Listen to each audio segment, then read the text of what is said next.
Shalom everyone, Parashat T'rumah Tafshin Peivav. The mitzvah to build a Mishkan, a Mikdash, has always aroused differing opinions, sometimes positions that are sharply opposed to one another. There are those who see the Mikdash as something inherently holy. When we fulfill the mitzvah to build a Mikdash and observe the laws that pertain to it, the Mikdash itself will bring us blessing. And there are those who say, not so.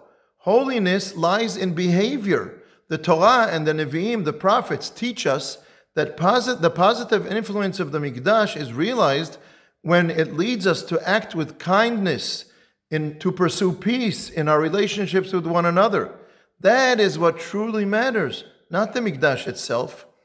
After all, we understand that Hashem is not physical and is not confined by material boundaries.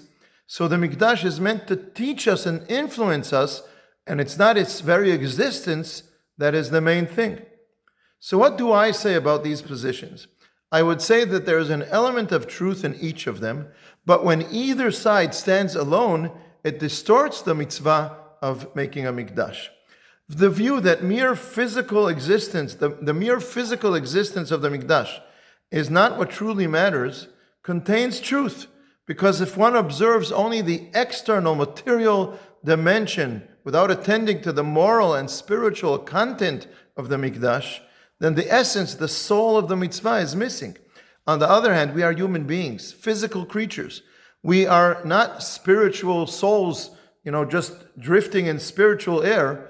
Therefore, a human being needs the practical, physical performance of mitzvot, including the Mikdash, in order to connect to Hashem or even to his or her own neshama. In truth, we must always combine and integrate both dimensions, the essential inner meaning of any mitzvah and its practical material expression. Each side, when standing alone, is partial and leads to distortion of the mitzvah. The Mikdash is one of the highest expressions of mitzvah observance and spiritual life in Am Yisrael. But this discussion applies not only to the Mikdash, but also to many other mitzvot. Here are a few examples. Beit Knesset. What is important, to come and pray in the Beit Knesset? Or what do I take home? How does it influence my life? A mezuzah. Is it an amulet that Hashem gives us to protect us? Or does the mezuzah remind us, Hashem Echad, reminding us that we must accept upon ourselves the yoke of heaven? Do we want Hashem to protect us, and it doesn't matter how we behave in this home? Or do we want to remind ourselves through the mezuzah, to remind ourselves and our families that in this home we are committed to observing Hashem's commandments? A Sefer Torah. If I approach and kiss the Sefer Torah, have I become more holy? Or is the Sefer Torah holy? Or is carrying out the mitzvot that are included in the Sefer Torah what brings me to become more holy? And so on. I am concerned about people who forego careful halachic observance of a mitzvah because in their view that's not the important thing.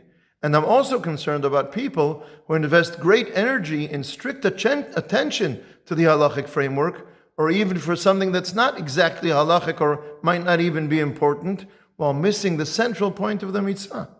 Out of awareness of both of these concerns, I suggest that we keep them in mind in our observance of mitzvot. Just like when we give tzedakah, it's clear to us that it's not good enough just to throw some coins to a poor person. But the main thing is the attitude. How do we relate to a person? It's greater if I don't have any money on me, but I pay attention to a person. That's better than throwing some coins and ignoring the person. The same way in all mitzvot. When we kiss the mezuzah, not only to think about this is going to bring me closer to Hashem, or maybe it protects me, but to pause and think about what is written in the mezuzah. Does everyone know what's written in the mezuzah? And if you know, have you studied carefully? What are the messages that the Torah is giving us in those psukim? Incidentally, it's not ideal to fulfill a mitzvah just because I want Hashem to protect me, but one may fulfill a mitzvah, l'shem shamayim, for the sake of heaven, and then pray to Hashem for blessing and the merit of that mitzvah. When a Sefer Torah is taken out, whether in Beit Knesset or sometimes at public events, we must observe the laws of honoring the Sefer Torah. One must not turn their back to the Sefer Torah. One shouldn't stay seated while the Sefer Torah is passing through. But I would also suggest an additional idea. When the Sefer Torah is taken out, there are a lot of people who approach this and kiss the Sefer Torah. That's beautiful. It expresses love for the Torah that Hashem has given us. But I suggest adopting another custom practiced by some to follow the Sefer Torah until it reaches its place. In doing so, I demonstrate that not only I love the Torah, but I follow it. It guides my path. The Torah instructs me how to act. In this way, I activate within myself both positive dimensions, love for the Sefer Torah and acceptance of the yoke of the mitzvot that are within that Sefer Torah. Certainly, we should come and pray with the community in Beit Knesset, but at the same time, we should ask, what can I or we as a community improve? What can we do so that we not just check the box, but take home new sources of strength for myself and for my family? And speedily in our days, certainly to ascend for Aliyah L'Regel to the Mikdash, of course we should do that, but at the same time we should ask, similar to Beit Knesset, what do I take home from my Aliyah L'Regel to the Mikdash? What can strengthen myself, my family, my community when I come home from Beit HaMikdash?